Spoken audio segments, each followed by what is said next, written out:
اب ہم اس بات پر آتے ہیں کہ اگر گاندھی کی تحریکیں آزادی کے لیے نہیں تھیں، جیسا کہ ہم دیکھ سکتے ہیں کہ نہیں تھیں، تو پھر کس لیے تھیں؟ گاندھی کیا کر رہے تھے؟ وہ کیوں یہ تحریکیں چلاتے تھے؟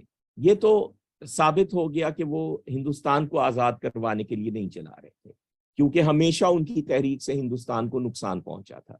تو پھر وہ کیوں چلا رہے تھے؟ سب سے پہلی بات یہ ہے کہ 1918 میں جب گاندھی ہندوستان کی سیاست کے افق پر ابھرے، اس وقت انڈین نیشنل کانگریس کے جو سینئر اراکین زندہ تھے، اس کے بانیوں میں سے، اسے بنانے والوں میں سے، وہ کانگریس چھوڑ کر چلے گئے، اور یہ کہہ کر انہوں نے کانگریس چھوڑی کہ گاندھی جس رستے پر چل رہے ہیں، یہ ان انگریزوں کے ہاتھ میں کھیل رہے ہیں جو ہندوستان کو غلام رکھنا چاہتے ہیں۔ اب یہ سٹیٹمنٹ ان کی طرف سے ان کے سب سے سینئر رہنما سریندر ناتھ بینرجی نے دی۔ آپ دیکھ سکتے ہیں کہ وہ یہاں کیا کہہ رہے ہیں۔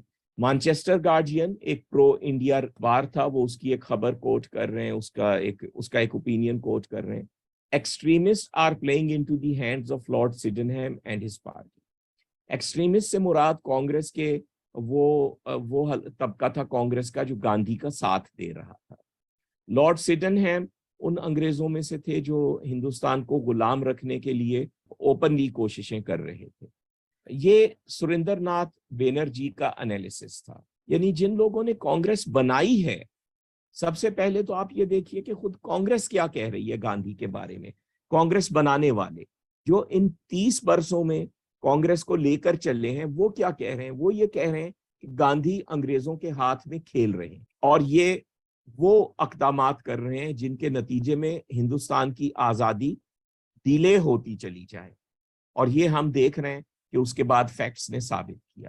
انہوں نے گاندھی کی نیت پر اوپنلی شبہ نہیں کیا تھا کہ جان بوجھ کر رہے ہیں یا اپنی بے وقوفی میں کر رہے ہیں، بہرحال نتیجہ یہی نکلے گا۔ بعد میں نیت پر شبہ بھی کیا گیا۔ یہ علامہ اقبال کا خطبہ الہ آباد ہے، جہاں انہوں نے پاکستان کا تصور دیا تھا۔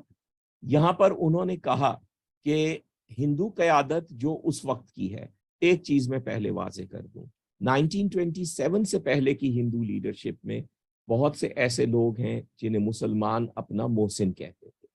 اس لیے سریندر ناتھ بینرجی آپ نے دیکھ لیے، اور لوگوں کا تذکرہ آپ 4تھے چیپٹر میں پڑھیں گے، تو اس لیے یہ بار بار اس چیپٹر میں خاص طور پر آئے گا کہ دی ہندو لیڈرشپ، اس سے ہماری مراد صرف 1927 کے بعد کی قیادت ہے۔ 1927 سے پہلے کے بہت سے لوگ ہیں جو ہمارے ہیرو ہیں، بہت سے ہندو لیڈرز مسلمانوں کے ہیرو ہیں، ان کا تذکرہ آگے چیپٹر 4 میں آنے والا ہے۔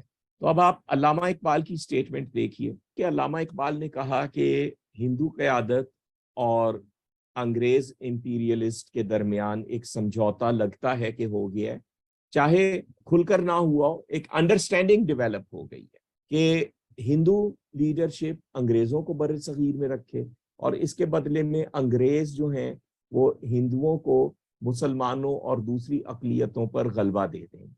دلچسپ بات یہ ہے کہ علامہ اقبال کے خطبہ الہ آباد کی جب خبر اگلے دن چھپی تو کم سے کم ایک اخبار نے تو مین سرخی ہی یہی لگائی۔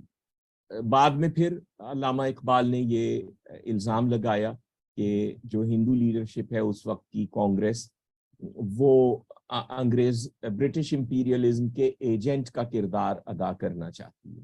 قائد اعظم محمد علی جناح نے کھل کر کہا کہ گاندھی اور ان کے ساتھ جو ہندو لیڈرز ہیں وہ wanted the British in this country though that was not their official policy۔ Quaid Azam کی یہ سٹیٹمنٹ دیکھ لیں کہ ان کی موومنٹ کا اصل مقصد انگریزوں کو بلیک میل کرنا ہے کہ تم مسلمانوں کے خلاف ہمارا ساتھ دو تو پھر ہم تمہیں یہاں پر زیادہ آرام سے رہنے دیں گے، اور پھر تم یہاں ہماری مدد سے حکومت کر۔ یہ ان کا اصل مقصد ہے، یہ بالکل نہیں چاہتے کہ انگریز یہاں سے جائیں۔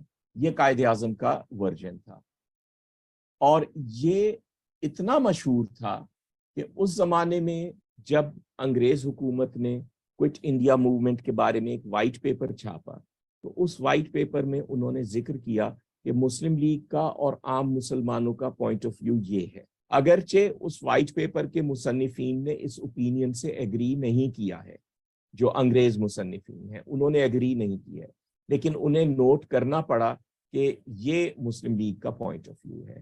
اب ہمیں یہ سوچنا چاہیے دو باتیں، کہ یہ بات گاندھی کے بارے میں پہلے دن سے کہی جا رہی تھی کہ وہ انگریزوں کے ایجنٹ ہیں، چاہے جان بوجھ کے بنے ہوں، چاہے کسی غلط فہمی کی وجہ سے بنے ہوں، لیکن وہ بہرحال انگریزوں کا اقتدار یہاں قائم رکھنے کے لیے یہ سارے حربے استعمال کر رہے ہیں۔ اور یہ بات کہنے والے کون ہیں؟ کانگریس کے بانی۔ تو پہلی بات یہ ہے کہ صرف مسلمانوں نے یہ الزام نہیں لگایا تھا، یہ الزام مسلمانوں سے بہت پہلے خود کانگریس بنانے والوں نے گاندھی پر لگایا تھا۔ تو یہ تاریخ سے غائب کیوں ہو گیا؟ قائد اعظم پر الزام کہ انہوں نے انگریز کے ساتھ سازش کر کے پاکستان بنایا، جس کا کوئی ثبوت نہیں ہے، جو صرف ایک طبقے نے لگایا تھا، انتہا پسند ہندوؤں نے، وہ چلا آ رہا ہے۔ یہ الزام جو اس سے کہیں زیادہ کریڈیبل لوگوں نے لگایا ہے، خود کانگریس بنانے والوں نے لگایا ہے، یہ غائب ہسٹری سے یہ کیوں ہوا ہے؟ پہلی بات۔ اور دوسری بات یہ ہے کہ فرض کیجئے دنیا ایگری نہ کرے، وہ کہے کہ جی گاندھی بڑے اچھے تھے، ٹھیک ہے، پاکستان سٹڈیز میں اور پاکستانی قوم کو یہ کیوں معلوم نہیں ہے کہ قائد اعظم کا پوائنٹ آف ویو یہ تھا؟ میں یہ نہیں کہہ رہا کہ ہم اسے مانتے کیوں نہیں ہیں، مت مانے، میں یہ کہہ رہا ہوں کہ ہمیں یہ معلوم کیوں نہیں ہے کہ قائد اعظم نے یہ کہا تھا۔ غلط کہا ہوگا، کوئی بات نہیں، معلوم تو ہونا چاہیے نا کہ انہوں نے یہ کہا تھا۔ ہم یہ ہسٹری کا ورژن کیوں لے کر بیٹھے ہوئے ہیں کہ جس میں ہمیں یہ لگتا ہے کہ شاید قائد اعظم بھی یہی سمجھتے تھے کہ گاندھی تو پورے انڈیا کو آزاد کروانے کی کوشش کر رہے ہیں، میں اس میں سے مسلمانوں کے لیے ایک الگ جو ہے وہ ایک ڈول بھر کر جو ہے وہ دو ٹکڑے زمین کا میں اس میں سے کھینچ رہا ہوں۔ یہی ورژن ہے نا ہمارا۔ قائد اعظم کی اپنی انڈرسٹینڈنگ یہ تھی، یہ نہیں تھی۔ تو جب تک ہمیں یہ سوچنا چاہیے کہ ہم قائد اعظم کا ورژن پاکستان میں آج تک کیوں نہیں سنا گیا ہے، جبکہ یہ برٹش انڈیا میں سنا جا رہا تھا، اس وائٹ پیپر میں موجود ہے، اس وقت بچے کو پتا تھا۔ تو پھر یہ پاکستان بننے کے بعد غائب کیوں ہوا؟ یہ دو چیزیں آپ ذہن میں رکھیے۔ اب آپ آگے چلیں۔